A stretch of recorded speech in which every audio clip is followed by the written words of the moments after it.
하소서. 이곳을 주목하소서. 주를 향한 노래가 꺼지지 않으니 하늘을 열고 보소서. 이곳에 임재하소서. 주님을 기다립니다. 기도의 향기가 하늘에 닿으니 주여 임재하여 주소서. 이곳에 오셔서 이곳에 오셔서 이곳에 앉으소서. 이곳에서 드리는 예배를 받으소서. 주님의 이름이 주님의 이름만이 오직 주의 이름만 이곳에 있습니다.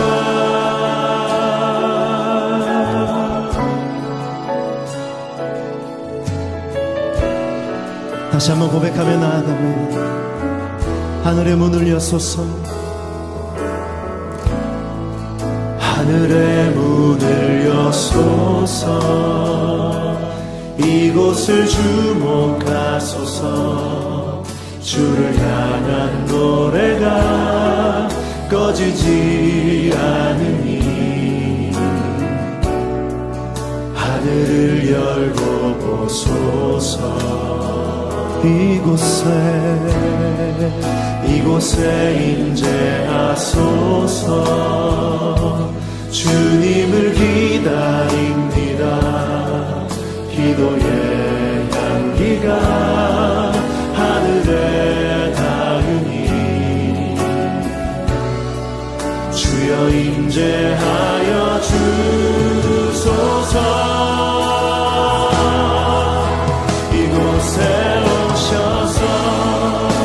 이곳에 앉으소서. 이곳에서 드리는 예배를 받으소서. 주님의 이름이 주님의 이름만이 오직 주의 이름만 이곳에 이곳에 오셔서 이곳에 오셔서 이곳에 앉으소서. 이곳에서 드리는 예배를 받으소서. 주님의 이름이 주님의 이름만이 오직 주의 이름만 이곳에 있음. 이곳에 오셔서 이곳에 오셔서 이곳에 앉으소서. 이곳에서 드리는 예배를 받으소서. 주님의 이름이 주님의 이름만이 오직 주의 이름만 오직 주의 이름만 오직 주의 이름만 오직 주의 이름만 오직 주의 이름만 이곳에 있습니다.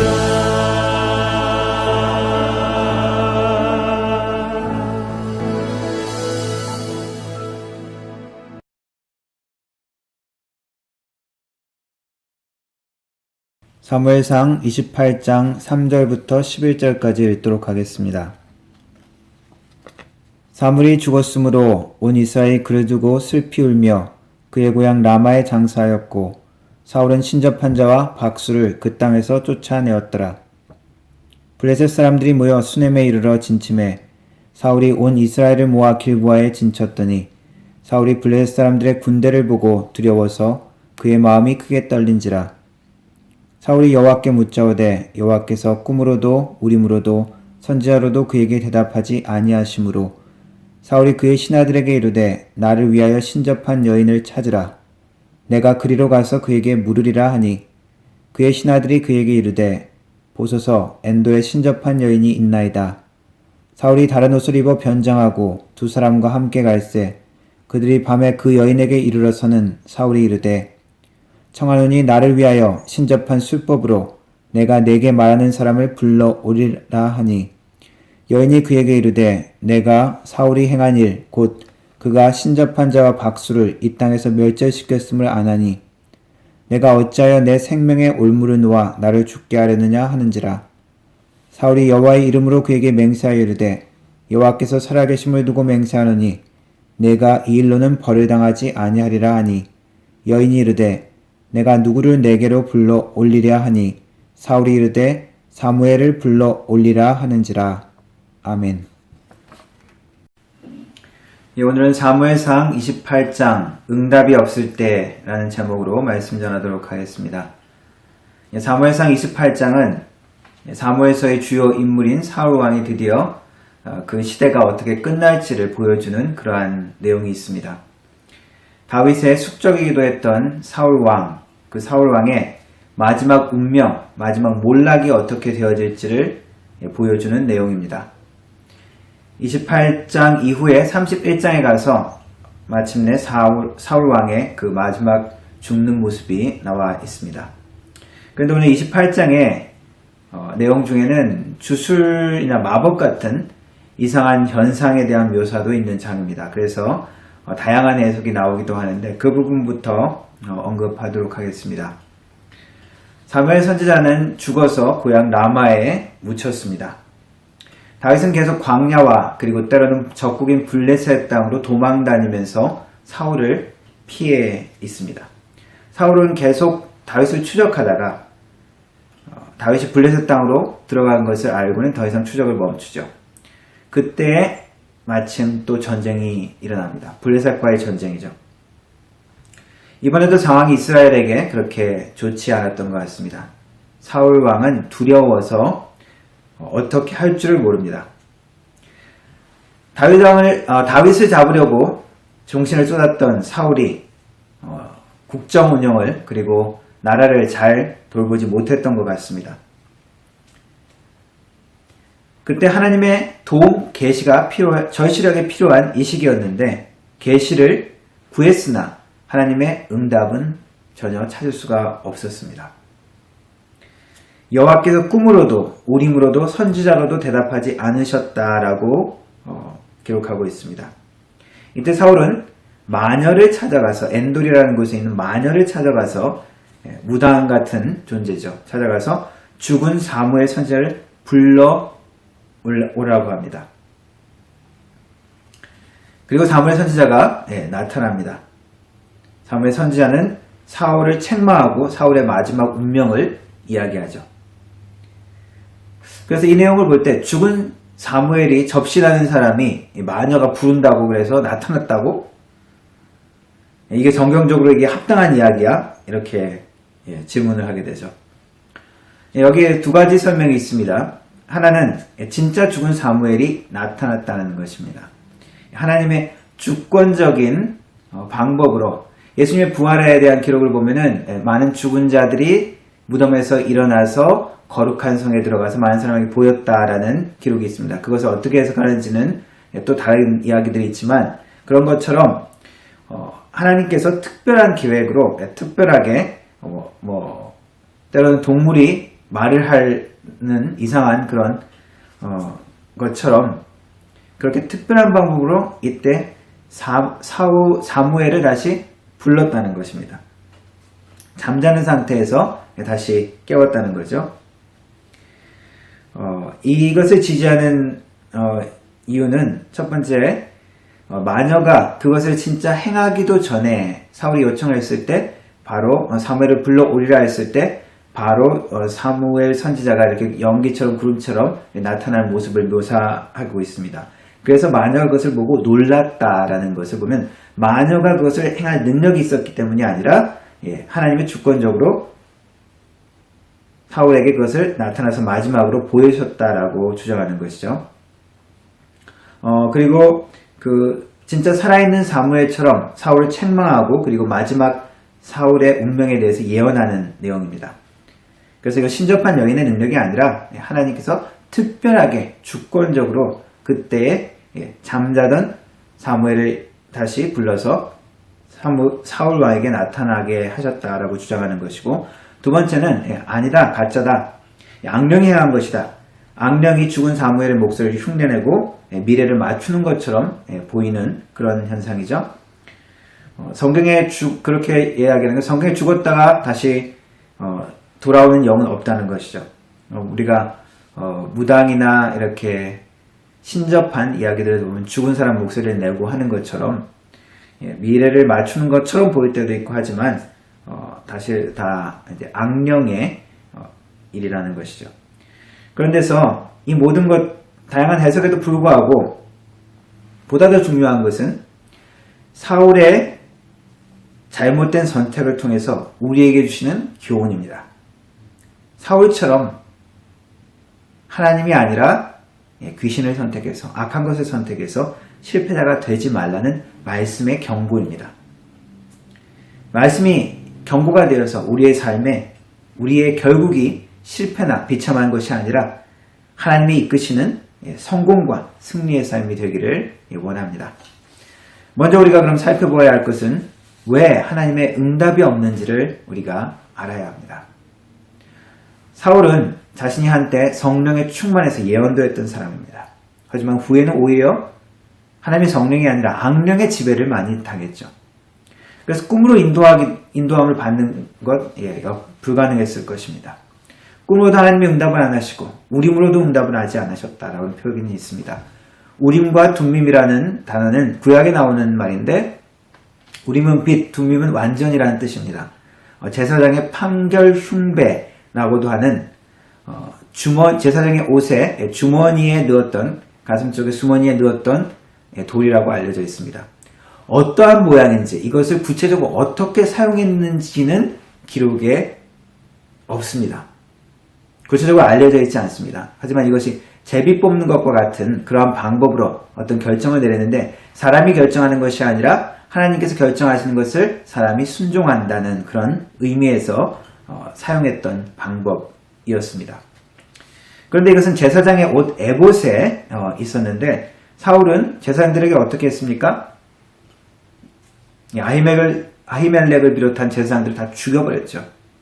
남은 사람 한 사람 아비아달은 다윗에게 도망쳤습니다.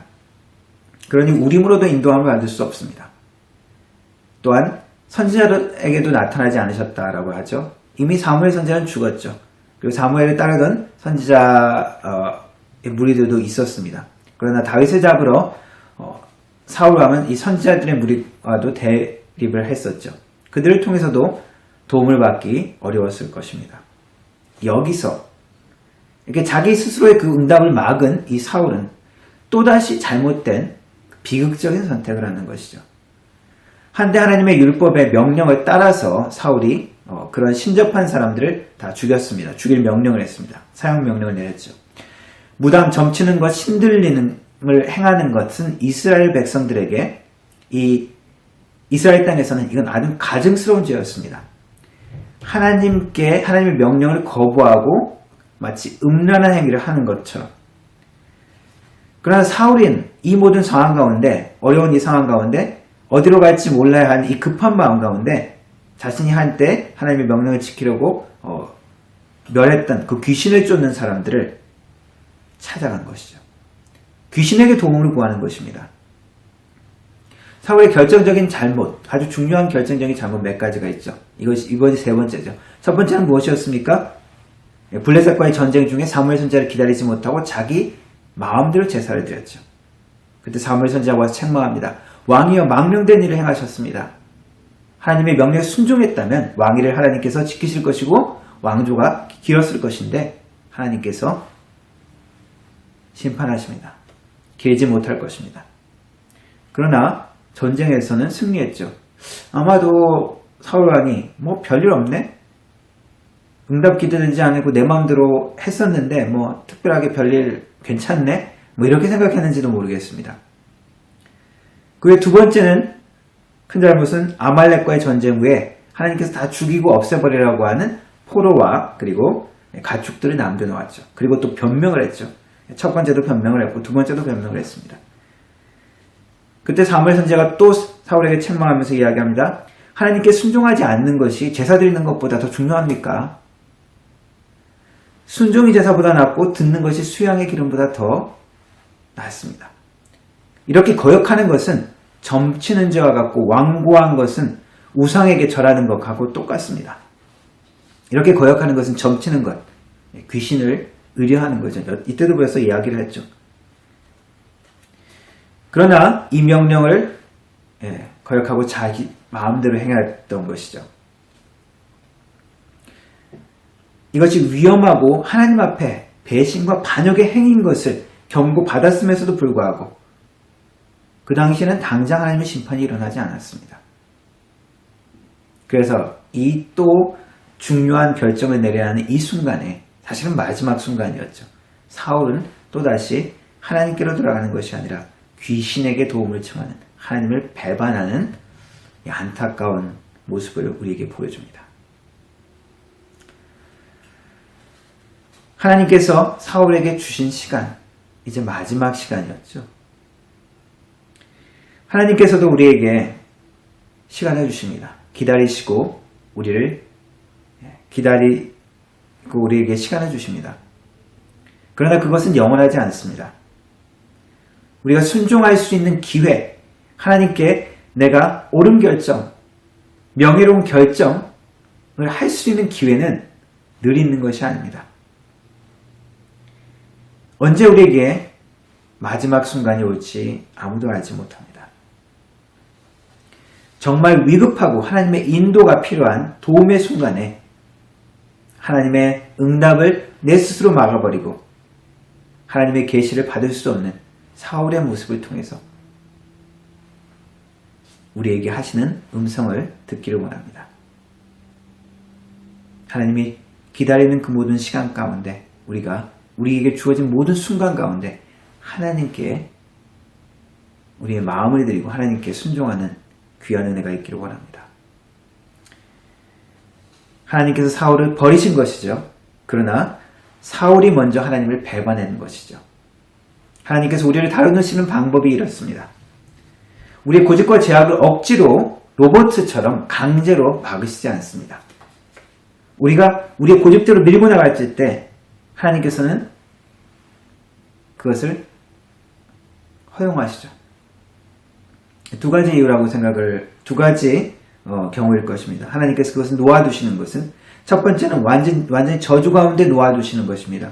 이것은 구원과 관계없는 멸망을 준비하는 경우죠. 로마서 1장에 사도 바울이 이 사장의 죄악에 대해서 언급하면서 한 부분이 있습니다. 로마서 1장입니다. 창세로부터 그의 보이지 아니하는 것들 곧 그의 영원하신 능력과 신성이 그 만드신 만물에 분명히 보여 알게 되나니 그러므로 저희가 핑계치 못할지니라 하나님을 알되 하나님으로 영화롭게도 아니하며 감사치도 아니하고 오히려 그 생각이 허망하여지며 미련한 마음이 어두워졌나니 스스로 지혜 있다 하나 우준하게 되어 썩어지지 아니하는 하나님의 영광을 썩어질 사람과 금수와 버러지 형상의 우상으로 바꾸느니라. 그러므로 하나님께서 저희를 마음의 정욕대로 더러움에 내어버려 두사 저희 몸을 서로 욕되게 하셨으니 하나님께서 유기하신다는 표현입니다. 슬픈 것입니다. 이것은 멸망입니다. 두 번째 경우는 하나님께서 막지 않으시는 것, 책임 있는 자로 겹치는 부분도 좀 있죠. 책임 있는 자로 우리를 보시는 것입니다. 어린아이는 우리가 때로는 강제로 그리고 하나하나 그렇게 우리가 지시를 하고 또 그렇게 고집을 부려도 이렇게 이끌기도 합니다. 그러나 아이가 자라고 청소년이 되고 어른이 되면 어떻습니까? 더 이상 터치를 안 하죠. 말을 안 듣기도 하지만 이제 어른이니 알아서 하겠지라고 하는 것이죠. 그러나 반드시 결과에 대한 책임을 져야 되는 것입니다. 이스라엘 백성들의 모습들을 기억해 보시면 우리가 이해할 수 있을 것입니다. 하나님의 응답이 없고 막막한 이러한 경우, 하나님과 우리의 관계가 막힌 경우, 사울의 이 경우, 무엇이 문제였습니까? 하나님께서 그 응답을 막으신 것이 아니라 사람의 문제였죠. 성경에는 이 문제를 구체적으로 우리의 죄악의 문제 그리고 정욕의 문제로 언급하고 있습니다.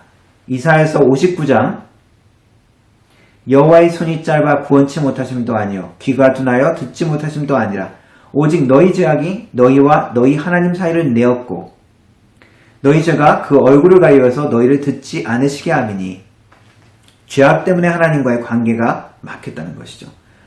또 정욕에 대한 이야기도 있습니다. 너희가 얻지 못하면 구하지 아니하며 구하여도 받지 못하면 정욕을 쓰려고 잘못 구함이니라.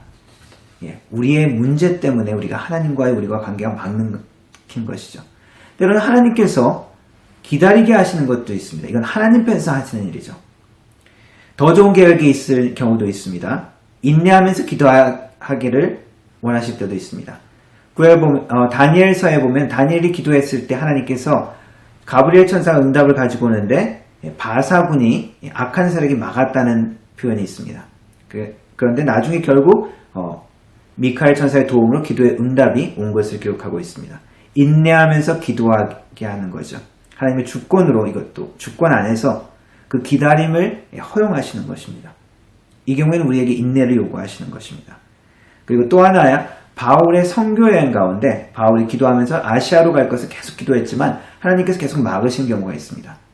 결국 무엇입니까? 하나님께서 아시아가 아니라 마케도니아로 넘어가서 전도하라는 것을 가르쳐 주신 거죠. 하나님의 다른 계획입니다. 사울의 경우는 무엇이었습니까? 자기의 계획을 가지고 하나님의 응답을 기다리지 않았죠. 하나님의 뜻과 사실은 관계가 없는 사람입니다. 하나님께 순종하려고 하는, 하나님을 경외하려는 마음이 없는 것이죠. 그때 너희가 부르리니 그래도 내가 대답하지 아니하겠고 부지런히 나를 찾으리라 그래도 나를 만나지 못하리니 대전 너희가 지식을 미워하며 여호와 경외하기를 즐거워하지 아니하며 나의 교훈을 받지 아니하며 나의 모든 책망을 업신여겼음이라. 잠언 1장 말씀입니다. 1장 28절. 마음의 죄악이나 정욕 다 모두 하나님에 대한 경외함, 하나님의 뜻, 하나님의 일을 이루기를 원하는 그러한 마음이 없는 것이죠. 응답이 없을 때 하나님께서 우리에게 기다림을 허용하게 하시는 것인지 아니면 우리도 우리의 마음의 상태가 응답을 받을 수 없는 상태인지 우리의 심령을 살펴보아야 할 것입니다. 두 번째, 인도함을 받기 위해서는 어떻게 그럼 했어야 했을까요? 사울은 어떻게 했어야 했을까요? 사울의 계속되는 반복되는 잘못의 패턴을 우리는 볼 수 있습니다. 하나님을 기다리지 않았습니다. 자신의 조급함과 욕심 혹은 두려움과 욕심이 그것이 결정을 이끄는 것이죠. 사울은 엔돌까지 지금 있는 본인이 있던 장소에서 엔돌이라는 장소까지 그 점치는 무당 그 마녀를 찾아가는데 120km 정도 된 먼 곳이었다고 합니다. 여기는 블레셋 지금 전쟁을 하고 있는 블레셋이 있는 지역을 지나가는 그런 위험을 불구하고도 찾아갔습니다. 레위기서의 규정에서는 점치고 신접하는 일을 행하는 사람은 이스라엘에서 끊어버리라고 하나님께서 분명히 명하셨습니다. 그럼에도 불구하고 이 사울이 얼마나 하나님과의 반대편으로 그렇게 멀리 갔는지를 짐작할 수 있습니다. 사울의 이 어리석은 간절함이 얼마나 큰 비극을 가져왔는지를 우리는 알 수 있습니다. 태평양이 아주 넓습니다. 이 태평양의 그 넓이가 전 세계의 그 대륙을 다 합친 넓이보다 더 크다고 합니다. 그런데 현대처럼 이렇게 통신 장비나 내비게이션 시스템이 없는 망원경이나 그런 것들이 없는 시대에도 이 태평양을 마음대로 누비고 여행했던 사람들이 있다고 합니다. 어떻게 그들이 그 넓은 지역을 여행을 하고 수천 킬로미터 떨어진 섬에 가고 그렇게 했을까요? 이 사람들은 폴리네시아인이라고 알려져 있습니다. 아시아에서 출발한 민족인데 기원 전부터 이 태평양 지역을 섬들을 다니면서 여행을 하고 이주를 했다고 알려져 있습니다. 이들이 그렇게 항해할 수 있었던 것은 내비게이터들 때문인데 이것을 인도하는 사람입니다. 이들은 해와 달 그리고 별들 그리고 행성들의 전체적인 움직임 뿐만 아니라 해류의 흐름 그리고 구름의 모양들, 구름이 어떤 육지가 있으면 그 육지에 따라서 구름이 어떻게 형성되는지 멀리에 보이지 않는 육지가 있다는 것을 알아내었다고 합니다. 망원경이나 나치판, GPS 같은 내가 소유한 물건을 의지하는 것이 아니라 구름이나 해달, 별, 천체의 움직임, 그리고 해류, 그리고 어떠한 종류들의 새들이 날아다니고 어떠한 물고기가 잡히는지 그거에 따라서 그것을 잘 훈련한 내비게이터들이 자연현상을 통해서 지금 내가 어디 있는지 어디로 가야 되는지를 알아냈다는 것이죠. 사울의 삶에서는 하나님의 뜻을 구하고 하나님께 순종하고 나아갔던 것들이 없습니다. 오히려 사울은 자기의 방법대로만 자기가 원하는 대로만 하기를 원했던 사람입니다. 그래서 사울은 실패한 왕으로 기록하고 있고 다윗은 성공한 왕으로 기록하고 있습니다. 그래서 사울은 사람의 생각대로 사람의 계획대로 선택된 왕이라고 한다면 다윗은 하나님께서 인도하신 왕으로 우리가 기억하고 있습니다. 하나님의 마음에 합한 자 그리고 하나님의 뜻을 이뤘던 그러한 왕이 되었던 이유는 하나님의 뜻을 하나님의 응답을 끊임없이 강구했고 그것을 듣는데 훈련되었기 때문입니다. 사울은 전혀 이것을 하나님의 뜻을 강구하고 거기에 훈련되고 그것에 순종했던 사람이 아니죠. 우리는 사울처럼 권세를 누리고 다윗처럼 영광스럽기를 원합니다. 사울처럼 기다림 없이 제한이나 순종함 없이 권세를 누리기 원한다는 거죠. 우리 마음대로 하기를 원한다는 겁니다. 그러면서 다윗처럼 위대하고 영광스러운 그것을 또한 얻기를 원한다는 것이죠. 눈앞의 문제, 걱정, 두려움이 어떻게 빨리 해결되는 것이 더 중요하지 하나님의 뜻을 따르냐 안 하냐는 덜 중요하다는 것입니다. 우리 기독교의 신앙의 본질이 무엇인지 우리가 잊지 말아야 합니다. 종종 우리는 문제가 다 해결돼요. 아무 걱정도 없고 염려도 없고 도전도 없는 것이 성공이고 그리고 하나님의 뜻을 행할 수 있는 좋은 조건이라고 생각할 때가 있습니다.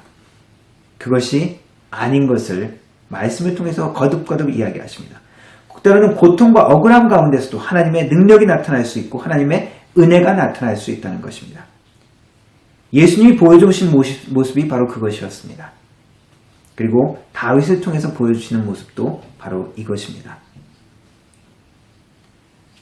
사울의 방법이 아니라 다윗의 방법을 따르기를 원합니다. 사울은 평생 하나님의 뜻을 따르고 그 응답을 기다렸던 사람이 아닙니다. 그러나 다윗은 어려움과 환난과 고난 가운데서도 억울함 가운데서도 하나님의 응답을 간구하고 찾고 따랐던 사람입니다. 허황된 것을 따르는 것이 아니라 하나님의 일하는 방식을 우리가 따라야 합니다. 우리는 하나님의 일하시는 그런 방식을 싫어할 때 우리는 다윗이 아니라 사울이 될 수 있습니다. 응답이 지금 당장 내 눈앞에 보이지 않아도 문제가 당장 해결되지 않아도 내가 지금 억울한 상태에 있다 할지라도 하나님께 순종하는 길을 선택하기를 원합니다. 하나님은 지금도 사울에게 행하신 대로 그리고 다윗에게 행하신 대로 그 방법대로 우리에게 행하고 계십니다. 그리고 우리가 이 모든 상황 가운데 다윗의 삶을 하나님의 마음을 따르는 다윗의 모습으로 나아가기를 원하십니다. 그 하나님의 마음에 응답하여 순종하는 하나님의 사람들 되기를 주님의 이름으로 축원합니다. 기도하겠습니다. 하나님 감사합니다. 환난과 어려움 가운데서도 또는 많은 선택의 순간 가운데서도 우리가 하나님을 선택하게 하여 주시고 하나님의 응답을 따라 나갈 수 있는 자가 되게 하여 주시옵소서. 세상의 방법이 아니라, 하나님 인간적인 방법이 아니라, 두려움이 아니라, 내 욕심이 아니라 하나님의 뜻을 따라 순종하며 나가는 하나님의 사람들, 하나님의 자녀들 될 수 있도록 도와주시옵소서. 그래서 이 땅에서도 승리하며 하나님의 영광과 능력을 나타내는 주님의 사람 되게 하여 주시옵소서. 예수님의 이름으로 기도드렸습니다. 아멘.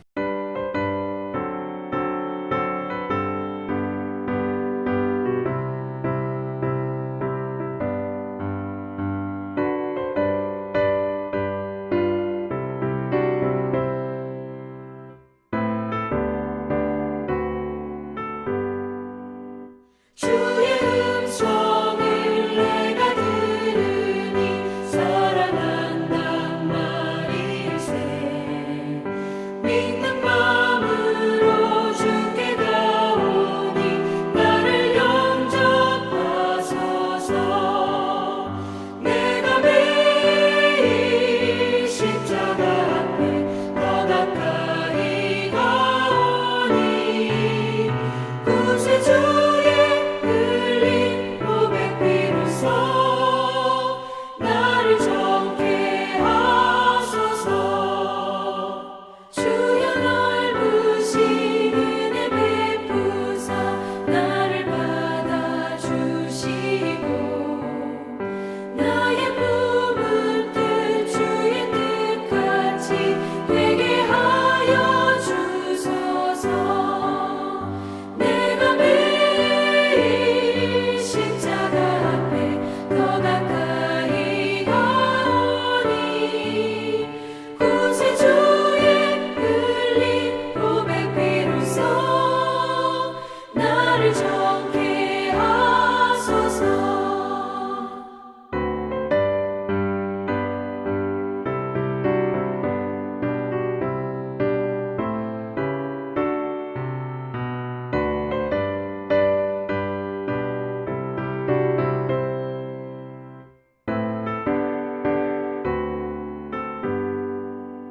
주의 보좌로 나아갈 때에 어찌하니 기쁠까.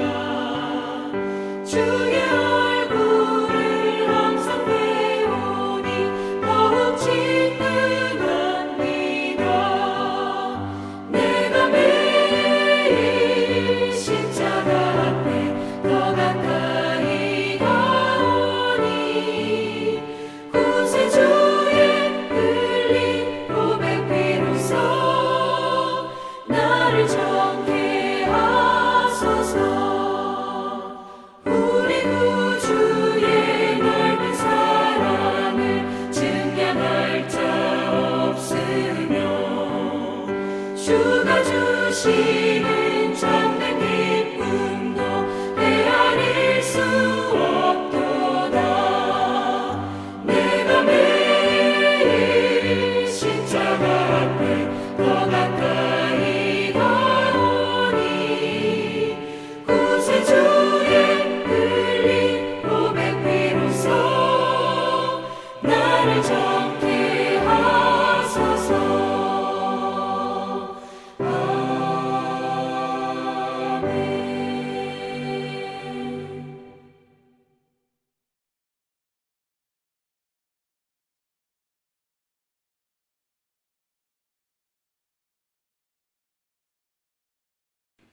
축도하심으로 예배 마치도록 하겠습니다. 지금은 우리 주 예수 그리스도의 은혜와 성부 하나님의 놀라우신 사랑과 성령 하나님의 위로 교통 충만하신 은사가 늘 언제나 하나님의 뜻을 구하며 하나님의 음성 듣기를 훈련하며 하나님의 사람으로 살아가기를 다짐하는 우리 모든 성도들 머리 위에, 그 가정과 직장과 일터 위에, 교회 위에 영원 무궁토록 함께 하실지어다. 아멘. 성도 여러분, 코로나 사태로 아직도 불편한 가운데 있는데 조금 더 참으시면서 함께 기도해 주셨으면 좋겠습니다. 지금 정부 해제가 지금 3단계로 될 때쯤 6월 마지막 주쯤 함께 모일 수 있기를 기대하고 기도하고 있습니다. 이번 주에도 승리하시고 또 하나님 안에서 성공하는 한 주 되시기를 바랍니다.